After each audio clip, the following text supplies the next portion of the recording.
David, can I tell you, I caught you before you're going into another meeting, but can you tell me, I guess, the status of it? Is there an offer on Brookside that we know of or that you know of? Yeah, more than that, Pete. There were multiple offers received, and I was now negotiating with a preferred proponent for sale of the property. Anything yet you can say? Like, has it been sold yet or?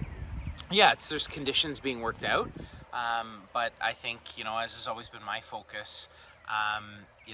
We know people are very familiar with this terrible Waterloo ruling that has been damaging. I mean, we're seeing encampments all over Canada, and the legal threshold here, as it pertains to private property, is very different from vacant land. So we want to sell this property. That was my commitment to this community, with not just that property, but the MTO Patrol Yards in Port Hope.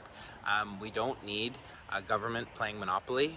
Too often we see that from various levels of government. We want to limit our footprint, sell assets that we don't have. So as these are tax dollars that we have to respect. And I think the second component is as it pertains to homelessness and as it pertains to the most vulnerable in our community. You want to get the supports needed. We've always, as a province, been there to step up for our service provider, the county, our social service provider, when they've asked for funds and supports. And in the case of the encampment, people are frustrated. We've heard. We can't normalize this. We can't normalize, a separate society within a society. This cannot be the new norm in Canada. And so, I understand the frustrations of so many in our community. Things seems to be getting more, if I can say the word, heated, just with the fencing going up yesterday. Do you know any reason why the fencing was going up at this time? Yeah, I think it's twofold. Fencing's going up because, we as a community need to make sure community safety first and foremost. Secondly, I think we want to make sure that the encampment, that we're able to focus supports on those who are there, and understand who is coming and going. There's many who want to normalize drug use in our community. They're not welcome. They're not welcome here in our community. They're not welcome by conversations I've had with residents. That is not the new norm. We're not going to normalize hard drug use in our community.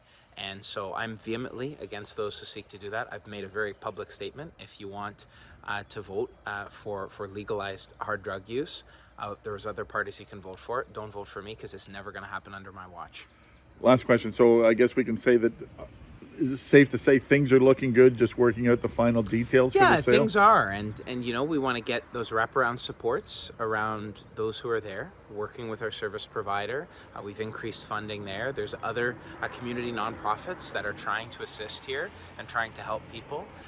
But my focus has been, as I've said publicly and privately to those who've reached out to me in my capacity as MPP, that my focus has been on the sale of this property, and we're in a very good position with Infrastructure Ontario and the Realty Directive to exercise the sale of those properties. Last question, and I appreciate the time. Any timeline we're talking? Because some people, when things say that, it could be weeks, days, months. They're working out conditions, and again, that's independent of political involvement. The Realty Directive is being followed. We're no longer at a stage of multiple. They're working with a preferred proponent now. And I think that's a good thing for all of those who've submitted ideas for Imagine Brookside.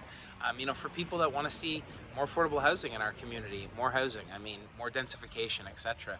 This is our focus, and we have surplus property there. There's also another property in Port Hope, and properties all around Ontario that the province is looking at disposing of. Thank you for your time. Thank you.